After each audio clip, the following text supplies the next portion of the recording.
Chapter 406. Wilbur had no choice but to exit the car. He looked at Jonah. "My good man. I told you not to start any trouble. We're not close enough for you to call me that." Jonah immediately shouted in response. "What an idiot. He doesn't even know what he's gotten himself into. I can't believe he still had the nerve to say that. What a joke. Anyone who dares get on Mr. Jemson's bad side has a death wish. I'm surprised he doesn't know that. Acting all cocky in Rivertoon City.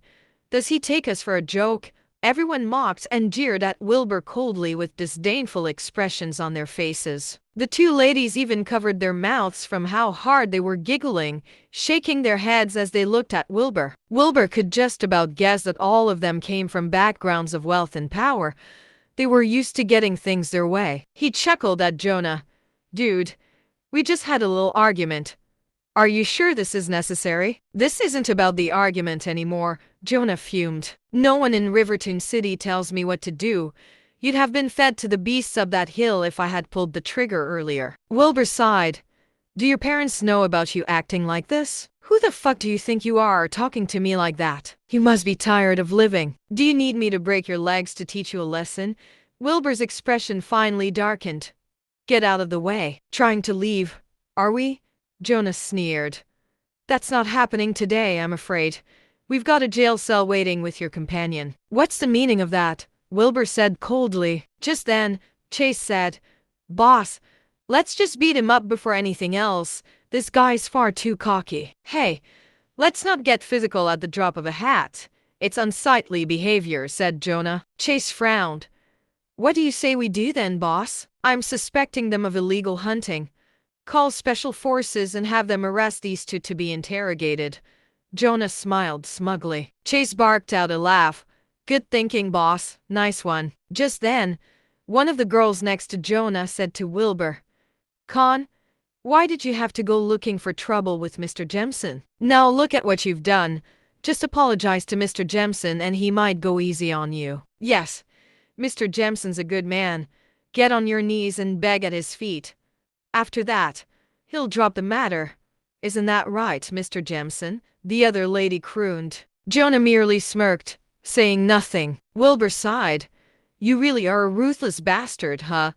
Do your parents know that this is the kind of person their son turned into?" "I'm warning you, one more word about my parents and I'll kill you right here," Jonah shouted. One of the ladies frowned.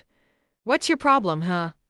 Are you really going to keep this up until you end up getting the crap beaten out of you or end up in jail?" "I think Mr. Jemson over here might be the one to get beaten up and land himself in jail," Wilbur said coldly. The other lady immediately shook her head. "There's really no saving you.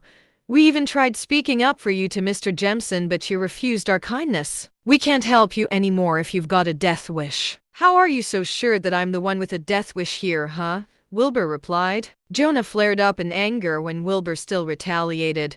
Before special forces could even get there, he shouted, "Fuck you. Beat him up right now. I want a broken leg and tooth, at the very least. Let's see what he has to say after that." "Get him." Someone shouted those two words as a group of people charged toward Wilbur all at once. Just then, a special forces car came speeding over. It halted abruptly, and a small team of officers emerged. The captain of the team immediately shouted out, "Don't get physical. There's nothing that can be talked about."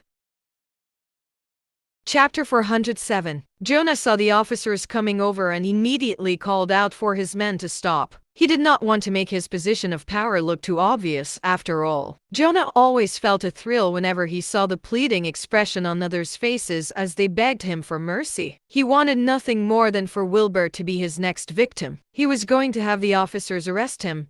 After that, he would slowly torture him at the detention center. Jonah held back his anger, the scowl on his face turning into a smirk. Just then, the captain of the officers glanced at Wilbur before turning to Jonah. "What's the matter here? What's your name?"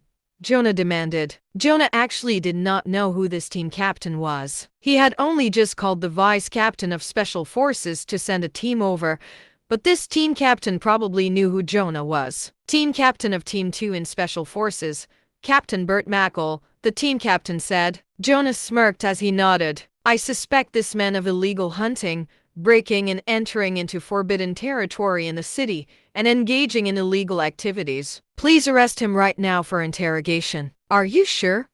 What proof do you have? Asked Captain Mackle. Jonah chuckled. Everyone here witnessed it.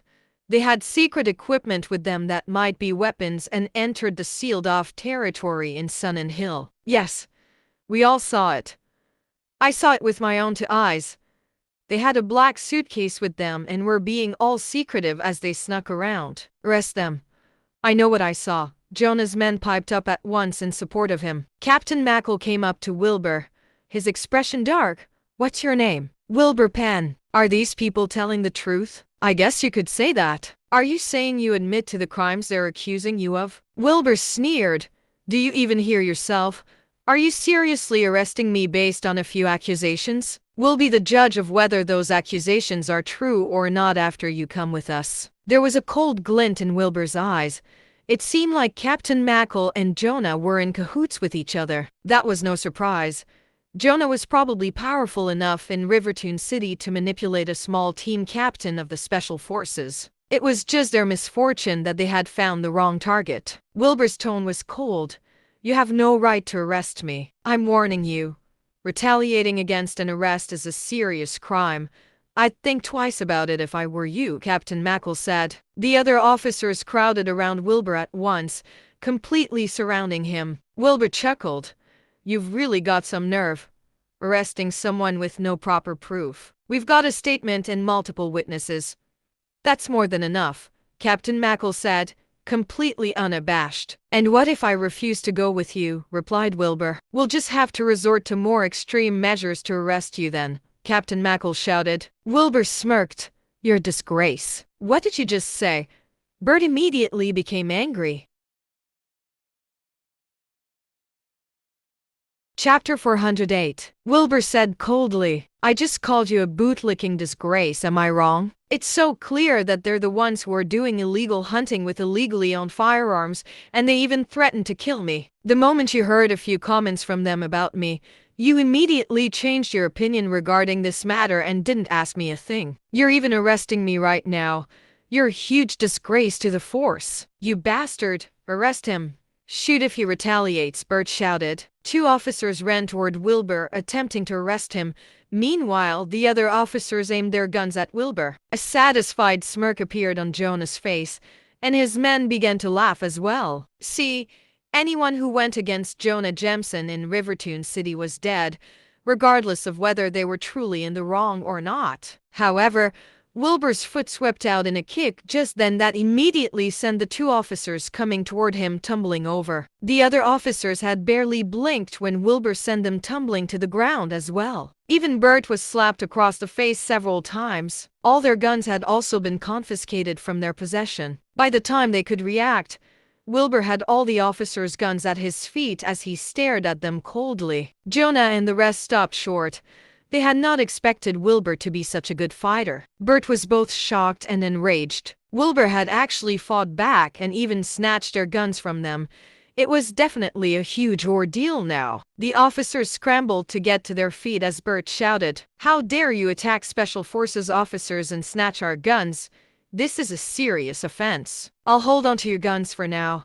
Have your superior get them back from me. Wilbur then opened his car door and got into the driver's seat. He left the door open, lighting up a cigarette. Jonah's men were starting to panic a little.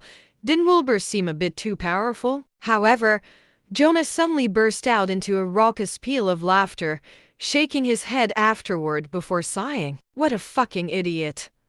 Attacking an officer and taking their guns by force will get you at least 10 years of jail time.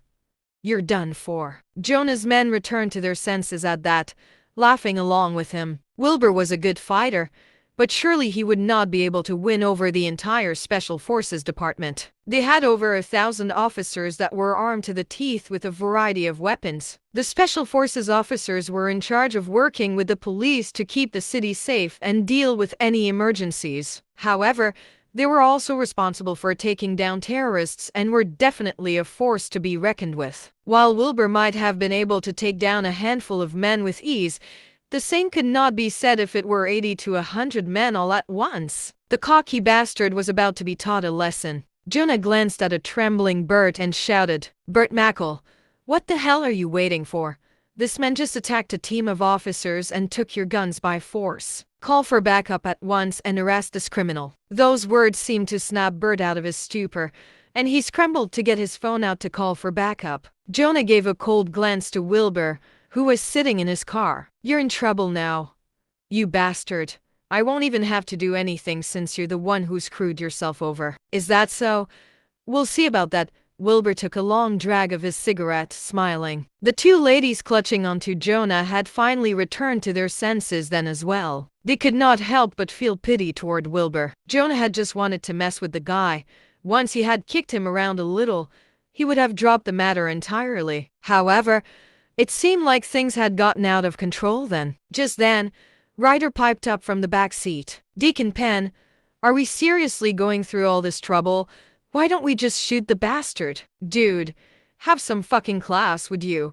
We're not stooping to their level here," said Wilbur. Ryder stayed silent after that. In his mind, anyone who dared to question the Department of Paranormal Research and Defense's authority should just be shot on the spot. Going through all this trouble was honestly not worth it. Wilbur did not share that sentiment. He felt like he had killed enough people. Despite Jonah being a bastard, he did not deserve to die. Jonah just needed to be taught a lesson so that he would not dare abuse his power ever again in the future. Not long after, more than 10 Special Forces cars pulled up and completely surrounded the scene. Chapter 409. The sight of the cars seemed to give Jonah a boost of confidence as he immediately straightened up and rushed over to report the situation to the officers who had just arrived. Jonah and the rest of his posse were smiling.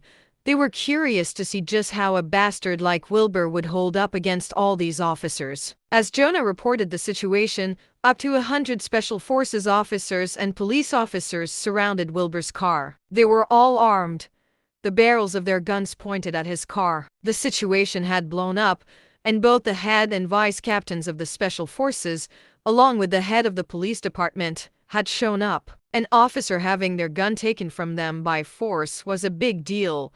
All the superiors did not take such an offense lightly. Bert walked up to the head and vice captains of Special Forces, reporting everything that had just happened to them. Vice Captain Gordo Can knew exactly what was going on. He had been the one to send Bert over when Jonah had called him in for a favor. However, he had not expected the situation to escalate so intensely. This whole ordeal was also infuriating to Gordo, as attacking officers and snatching their guns from them was a serious offense. The perpetrator was liable to be sentenced to a lifetime in prison. Ronan Black, head captain of the Special Forces, listened on with furrowed brows. He had just settled the Gobo case and now something like this had to happen. What a pain in the neck. However, this case was important enough for Ronan to have to show up.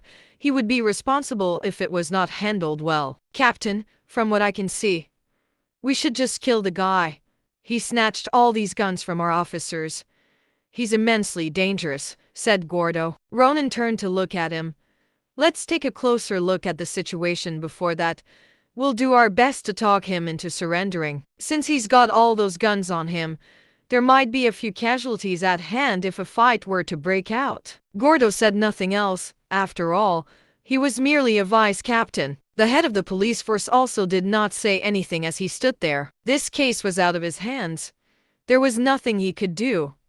It was best that he just stayed out of trouble. Ronan began to make his way toward Wilbur's car. Gordo and Bert followed closely behind, and the other officers parted to make way for them. Wilbur's car was completely surrounded. Ronan frowned at the sight. "What's the matter here?" "Oh, I know," Gordo said immediately. "I received a call from Jonah Jemison suspecting 2 men of illegal hunting. He managed to grab hold of them, so I sent Bert over to check out the situation. I didn't expect things to escalate to this extent." Ronan did not respond.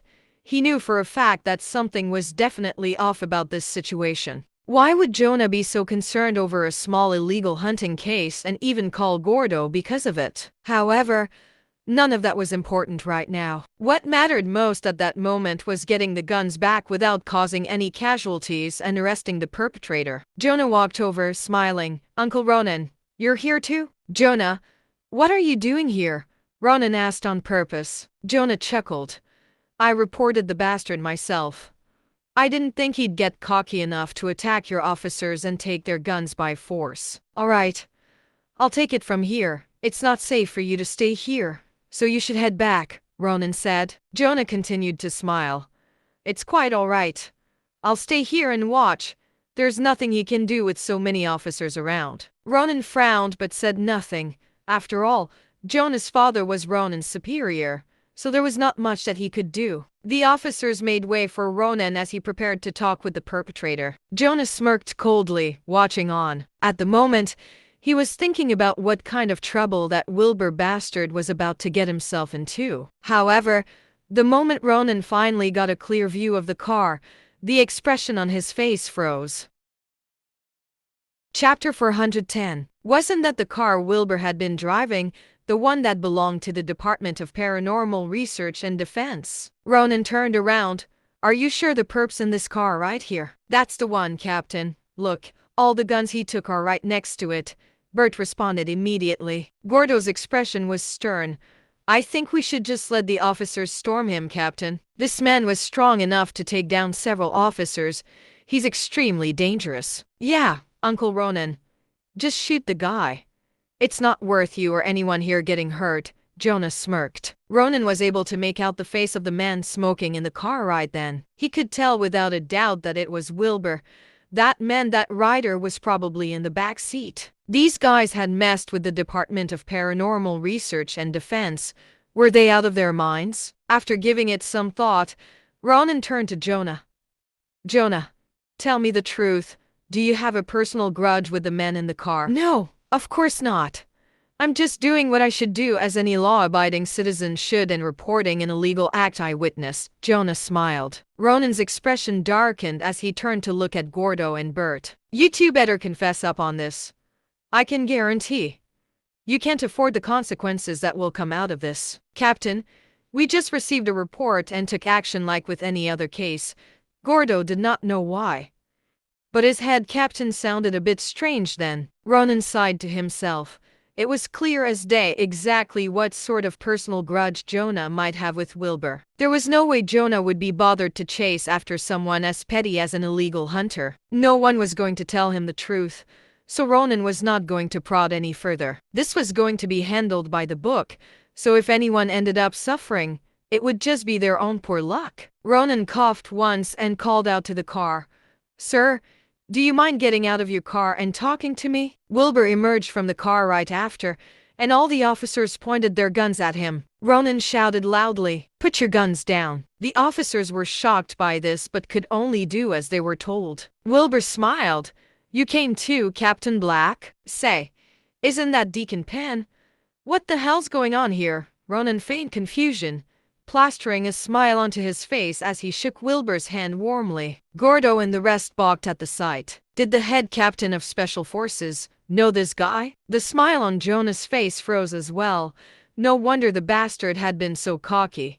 He knew Ronan Black. However, Jonah did not panic in the slightest. His father was Ronan's superior, so Ronan would have no choice but to take Jonah's side. Wilbur shook Ronan's hand, looking around him.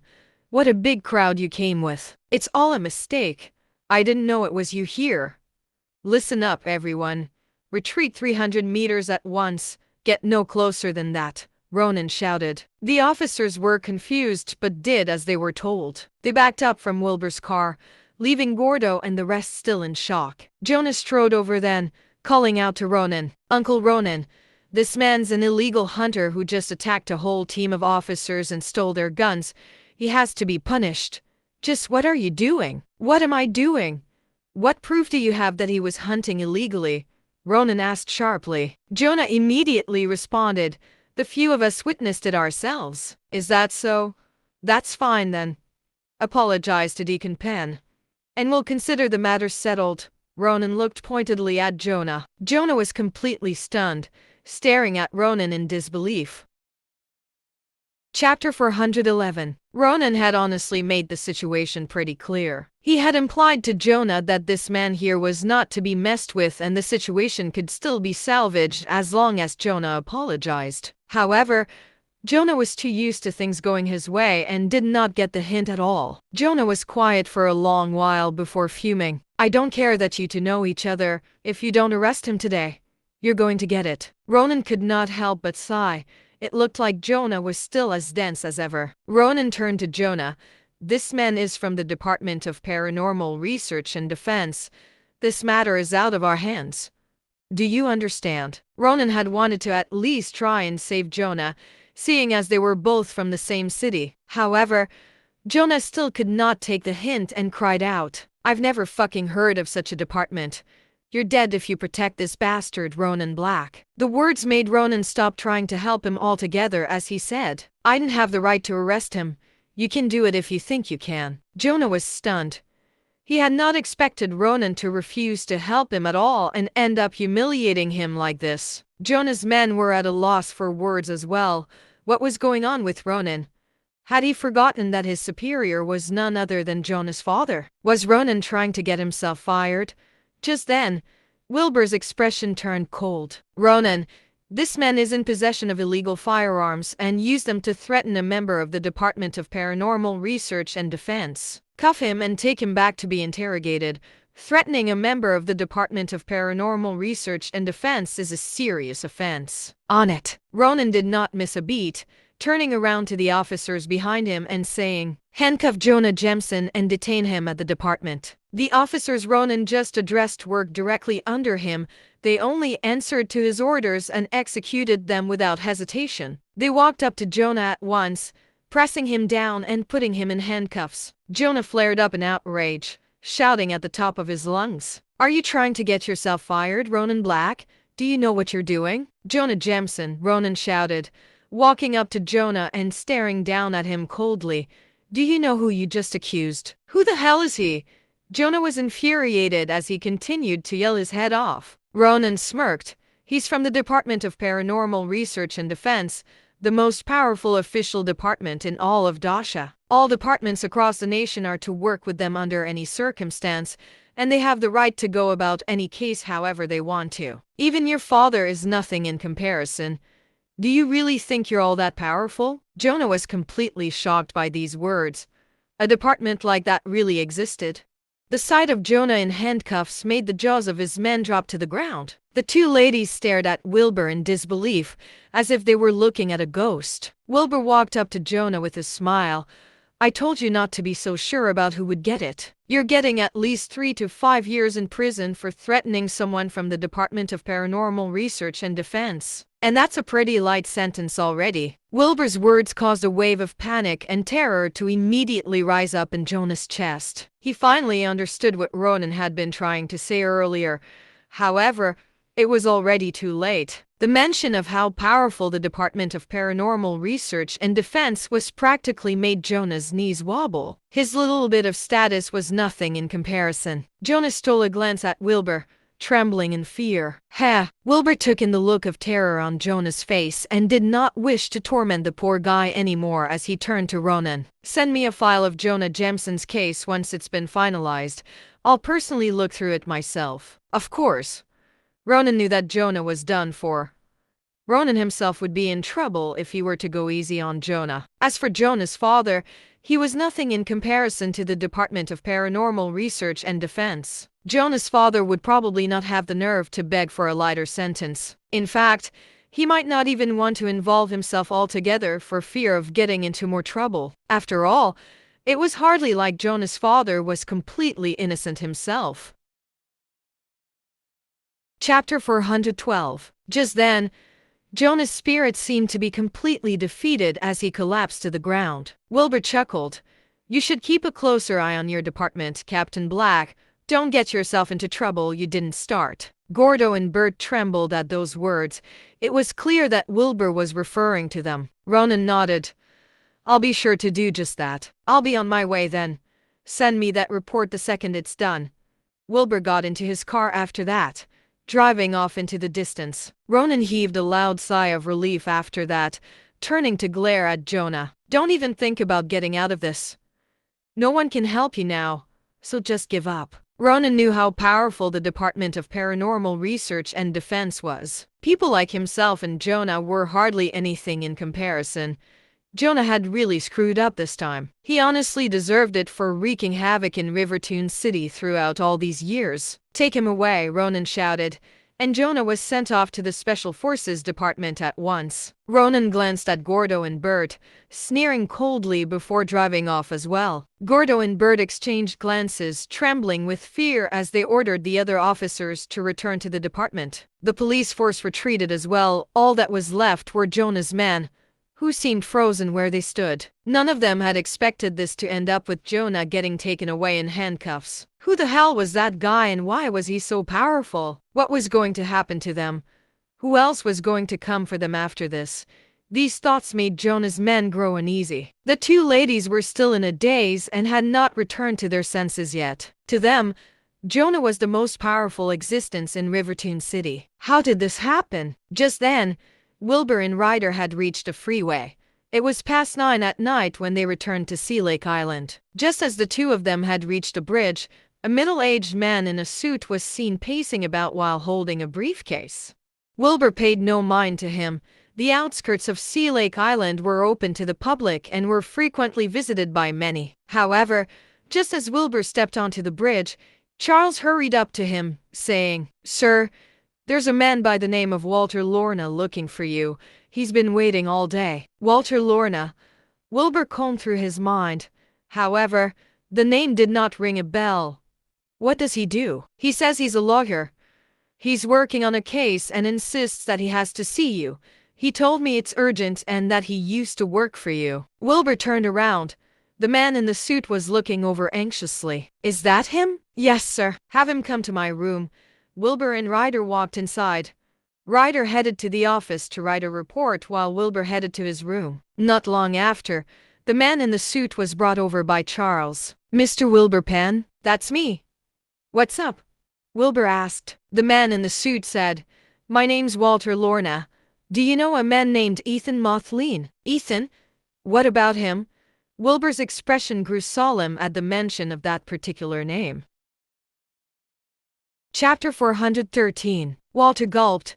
Wilbur had him sit down as he poured him a mug of tea. Walter took a sip, calming himself down before saying, "I'm a lawyer from Anya City, representing Mr. Ethan Mothleen. He's been locked up by some very powerful people that I can't handle. Ethan told me to come looking for you. He said you'd help for sure." Wilbur's expression darkened at once. Ethan had been a member of the Abyss Mercenaries back then. He was one of Wilbur's men. Back when the Abyss Mercenaries had disbanded, Wilbur had told everyone that they could come looking for him in Seacher Town if anything were to happen to them. It seemed like this ex-teammate of his had really run into some trouble. It was important to note that everyone on the Abyss Mercenaries was incredibly skilled in combat and would be the top soldier in any army they were put in. Wilbur had also left every single member with up to $10 million in severance, so money was definitely not the issue. It seemed like Ethan had run into a problem that was far from ordinary. "Don't worry. Take your time. What happened?" Wilbur asked. Walter nodded, taking another sip of tea before saying, "Ethan's been in engineering for the past few years. He's been doing pretty well. He's made millions and even started his own engineering company." "That sounds good, no?" Wilbur asked. Walter shook his head. "Right at the start of the year, he took up a huge project that he put all his assets into within half a year. However, the client did not pay Ethan a single penny for anything even after Ethan had asked for payment many times. Because of that, a fight broke out with Ethan injuring several people." "That doesn't sound too bad either. He would probably be locked up for a few days at most." Wilbur frowned. Walter sighed. "It's more than that. The first contractor of the project is Joel William, the richest man in Anya City who's worth billions. Of course he wasn't going to go easy on Ethan. Just a month ago, Ethan's family house suddenly collapsed for no reason, burying both his parents alive." "What?" Wilbur flew to his feet in a shout. "Was it an accident?" The sight of an enraged Wilbur made Walter slightly scared. He stuttered as he said, "I don't know. But Ethan thinks that Joel got someone to do it. He went to talk to them, But Joel's son brought a whole bunch of people with him to attack Ethan. Ethan I lost it and beat Joel's son to the death. He was arrested after that. And Joel T told everyone that Ethan was dead for as sure. Wilbur took a deep breath when he heard those words. Did Ethan say anything else? He said that you didn't have to help him out if you were busy yourself. All he asked for was that you took care of his sister. Wilbur took a sip of tea to calm down, his tone dark when he piped up. We're leaving now, take me to Anya City. Right now? Don't you want to prepare a little? Walter asked. Wilbur looked at him. What's there to prepare? The William family is extremely powerful in Anya City, and it's undeniable that Ethan killed Joel Williams' son. It's going to be a pain to handle. I'm sure Joel isn't going to budge regardless of how much money you throw at him. At this point, I think it'll be better for you to call someone more powerful to bear down on him from above. With that, maybe Ethan might be able to die an easy death, Walter said. Wilbur sneered. No, I won't be doing that. Ethan isn't going to die, nor is he going to jail. However, Joel's going to pay. Walter stopped short. He knew that Wilbur was definitely a rich man to own a place like Sea Lake Island. However, money was hardly a problem for Joel either. Besides, Anya City was Joel's territory. The William family had been around for ages and had connections everywhere. Was Wilbur actually about to fight against him? Wilbur had already stood up by then. Let's go. Chapter 414. Wilbur drove himself and Walter toward the freeway. Anya City was on the outskirts of Cardin Province, about 500 kilometers away from Town. It would be at least a 6 to 7 hour drive. Wilbur said nothing as he drove.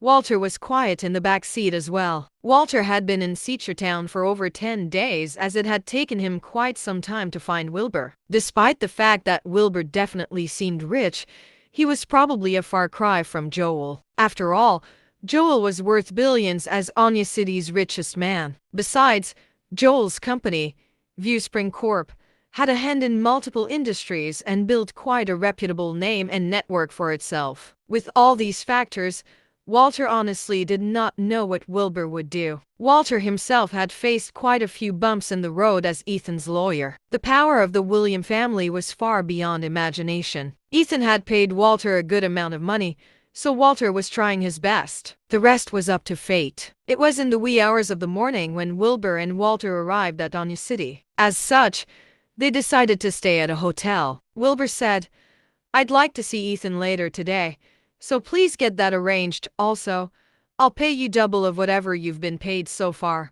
Please help us out here. Of course, of course. Walter was overjoyed. This was quite a big sum of money.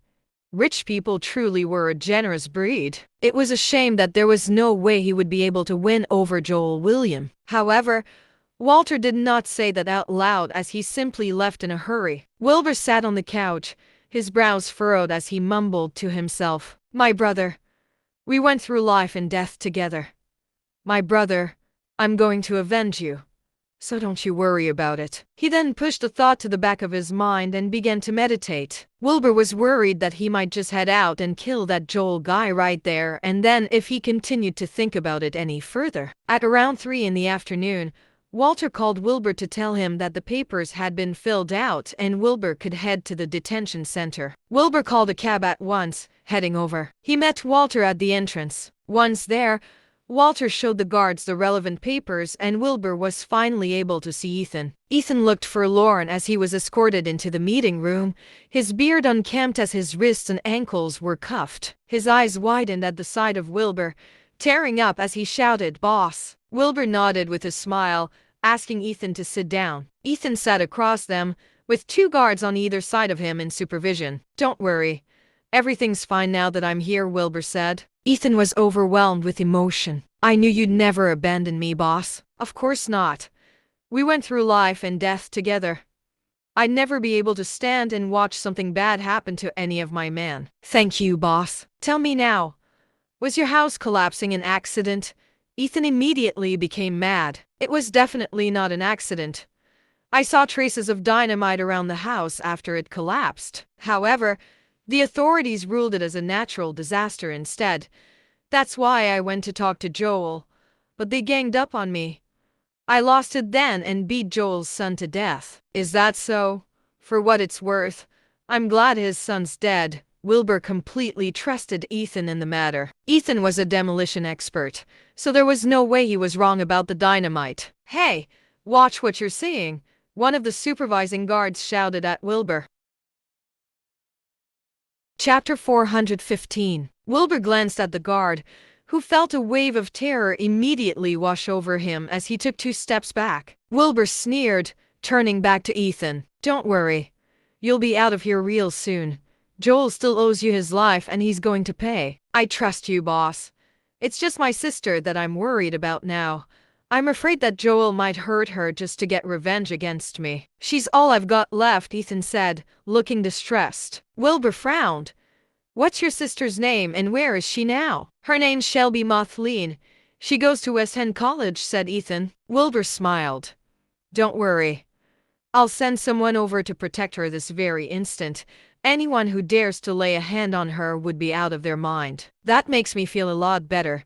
Ethan had been plagued with worry and grief over the past few days and was just about close to losing all hope. The sight of Wilbur made him calm down considerably. Wilbur had always been everyone's protection out on the battlefield. Ethan had no problem in believing that Wilbur would still be able to protect him even now. Just then, the other guard said, "Your time's up." Both guards walked up to Ethan and took him away. Wilbur got to his feet. Don't be too worried. You know I've never let any of my brothers down before. I trust you, boss. Ethan looked a lot more confident now. Wilbur and Walter left the detention center after that. Walter asked, Mr. Penn, what should we do now? You can just go by what the procedure calls for, said Wilbur. Walter nodded, but Wilbur then continued. Do you know what industries Viewspring Corp owns businesses in? They're in real estate, logistics, transportation, and product manufacturing. They're the largest corporation in Anya City, said Walter. Wilbur frowned. Do you have more specific details? Honestly, I don't have much. Do you know who might? No one knows Anya City better than the top dog of the city's underground circle, Maniac. Maniac? Yes. His name's actually Maniac, but he's known for his ruthless ways akin to those of a maniac. That's how he got the name. It's what everyone calls him. Got it. You can get to doing whatever you need to now. Reach out to me anytime you need anything. Are you going to look for him? Walter asked, shocked. You don't have to worry about that. Just do what you need to. Walter sighed, having no choice but to leave. He did not know what Wilbur was thinking. As if Joel William was not enough of a pain to deal with, Wilbur was going to go after Maniac too. Was he trying to get Maniac to take down Joel? Wilbur must have lost his mind to think that would be possible at all. What Wilbur actually did was call up Skylar, telling him to head to West End College to find Shelby and secretly protect her. Wilbur then flagged down a car, heading for the city center. He chatted with the driver along the way and asked to be dropped off at Highland Bar, Anya City's biggest nightclub. It was barely past 7 in the evening then. The club had just opened its doors, and Wilbur headed right inside. There were several staff members cleaning the place, and one of them walked up to Wilbur. Good evening, sir. We're only open at 9. That's all right. I'll wait. Wilbur did not waste any words, finding himself a spot at the bar and sitting down. The club looked pretty big from where he sat. The dance floor right in the middle of the room was about 200 to 300 square meters, with a huge stage right in front of it. There were tables scattered all around, with booths at the back. There was even a second floor, which seemed only accessible to VIP members. A waiter came up to Wilbur to take his order. Wilbur asked for a beer and a fruit platter. After a moment, Wilbur's order was served. He lit up a cigarette before taking a swig of beer. Chapter 416. All of a sudden, Wilbur threw the pint of beer onto the floor. The bottle shattered upon impact, glass flying everywhere. The supervisor walked over at once. Is anything the matter, sir? This is fake alcohol. Are you trying to take the piss out of me? Wilbur asked coldly. The supervisor stopped short before saying, Sir, please watch what you say. All of our alcohol is purchased legally following all necessary procedures. I don't care. It's fake because I said it is. You're going to pay me $10 million, or you can kiss this club goodbye. Wilbur sat down, taking a long drag of his cigarette. The supervisor was stunned, only returning to his senses after some time had passed. He then chuckled. You aren't from here, are you, sir? I'm not. What about it? I see. Well, it's just your luck that you came to a place where an attitude like this will only get you killed, the supervisor mocked. Wilbur's expression turned cold. He got to his feet, slapping the supervisor twice across the face. The supervisor was completely stunned by Wilbur's assault. Wilbur said, I make the rules here. Got it. Get me my money if you don't want another beating right now. The other staff members on duty realized something was off as well and rushed over to surround Wilbur. The supervisor returned to his senses at last, shouting, Get this bastard good! The staff members charged all at once. However, Wilbur sent them all howling in pain on the floor with just a few blows. The superior was shocked by the sight but still shouted, Hey, do you know who owns this place? Have you got a death wish? Starting trouble like this? I don't care who this place belongs to. You're paying me my $10 million. All right. Just wait. Someone's going to pay you for sure. The supervisor stormed off, taking out his phone to make a call. Wilbur paid him no heed as he leaned back in his chair and continued to smoke. Not long after, a beautiful woman wearing a thick layer of makeup and a red dress walked downstairs and toward Wilbur. She looked to be in her 30s. She had a mature vibe about her and was breathtaking. The woman looked around at the staff members on the floor and smiled at Wilbur. Hello, sir. What's your name? Wilbur Penn. And you are? Haley Loom. I'm the manager here. Everyone here calls me Madam Scarlet. May I know what happened here? You sold me a fake beer. Let's not talk about whether or not the beer was fake. You asked for a compensation of $10 million. Isn't that a bit much? Don't think so. I guess you just came looking for trouble, huh? You've got that right. Haley's expression turned cold at Wilbur's words. This nightclub belongs to Mr. Ack. Are you sure you've thought this through? I don't give a damn about who the place belongs to. You're paying up for sure. But Wilbur looked Haley up and down and smiled. I can drop the matter if you spend the night with me. The supervisor shouted. Have you lost your fucking mind? Madam Scarlet is Mr. Ack's lover. Do you have a death wish? Is that so? Wilbur got to his feet, walking up to Haley and giving her a one-up once again. All of a sudden, he reached out to grope her, chuckling as he said, Not bad. One night will be worth it. I'll let you consider. The supervisor was completely stunned. He had never seen anyone quite as shameless. Was this man trying to get himself killed by putting his hands on Mr. Ack's lover? Haley herself was in shock as well. She had not expected him to be so shameless either. Call Mr. Ack. Tell him someone's trying to cause trouble here, she fumed.